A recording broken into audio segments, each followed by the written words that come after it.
Today is the last of our series on people of the Passion. And as I thought about whom to focus on for this last Sunday before Palm Sunday, when Holy Week begins, I opted for the most obvious choice, Jesus himself. And I chose to zero in on what is probably the most difficult and wrenching question Jesus ever asked. My God, why have you forsaken me? And since I know that that question is not unique to him, I want to try to address it for the sake of anyone here who has asked it, or maybe even is asking it now. The words don't even sound like Jesus. Father, forgive them. They know not what they do. That's totally in keeping with our understanding of who Jesus was. Speaking to the two criminals on either side of him, and Jesus saying, today you shall be with me in paradise. Again, completely in character. To his mother saying, woman, behold your son, the disciple John. And to his beloved disciple John, looking at Mary and saying, behold your mother.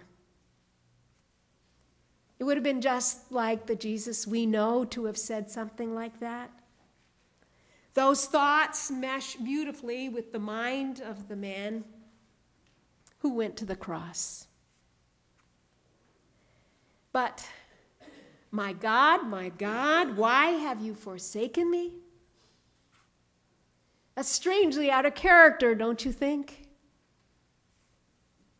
That one sentence violates two preconceptions a lot of people have. One with respect to who Jesus was, and the other with respect to God.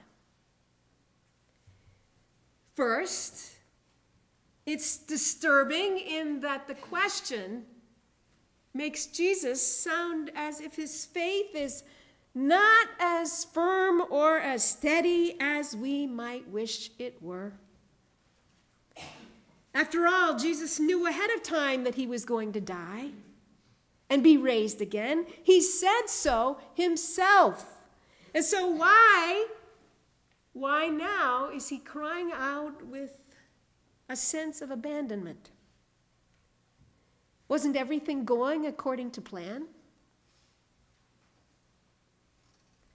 And secondly, what does that question say about God? If God did desert Jesus in his time of need, then what are we to think? That God is fickle or uncaring?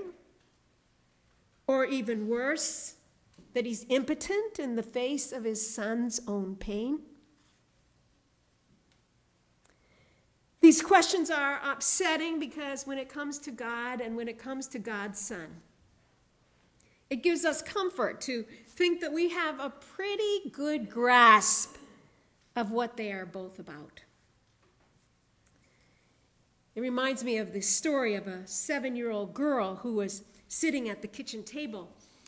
And she had a crayon in her hand, and she was starting to color.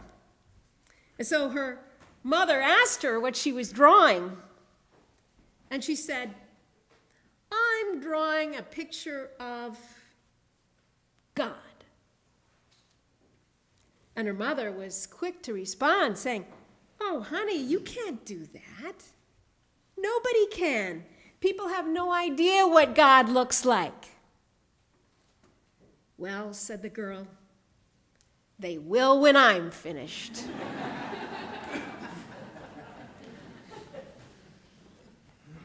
We love thinking that we've got a very tight and foolproof idea of both God and Jesus.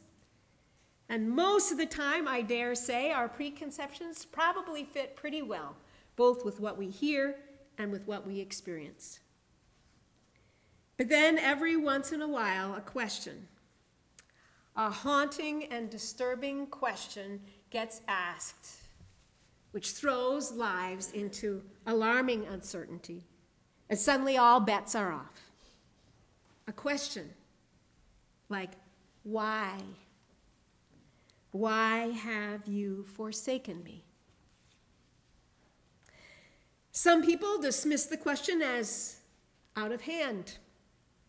Martin Luther, for example, is reported to have meditated on this text for hours until at last he threw up his hands in the air and exclaimed, "God? Forsaking God? No human being can ever understand that." I could say right now, he's right, and then sit down.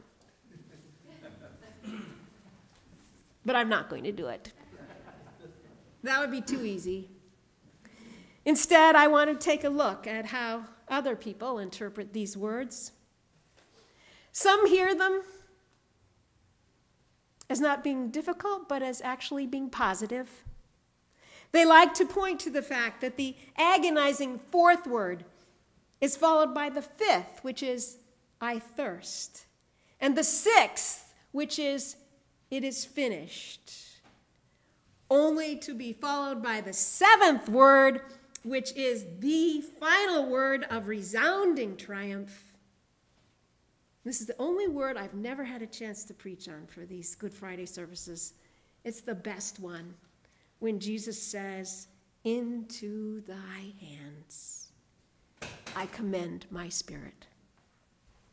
As you remember, it was Mother Teresa in her book, Come Be My Light, who stated that for years, her awareness of God's presence in her life had been completely eclipsed. "Where is my faith?" she wrote. "Even deep down, there is nothing but emptiness and darkness. My God, how painful is this unknown pain." Yet in contrast, nonetheless, at the onset of her ministry, it was Mother Teresa who had experienced such a powerful and undeniable sense of God's call that she wrote these words, "My soul at present is in perfect peace and joy." So then the question is, what then did she do with her years of pain? This awful pain of feeling forsaken. What Mother Teresa did was to look to a spiritual counselor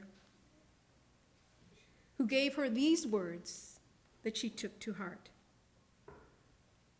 The counselor said, "Never doubt in the darkness what God has already shown you in the light." Mother Teresa knew throughout her lifetime that she had a critical choice as to which conviction she would act on. Acting on the reality of his presence or the reality of his absence. We know that she chose the former.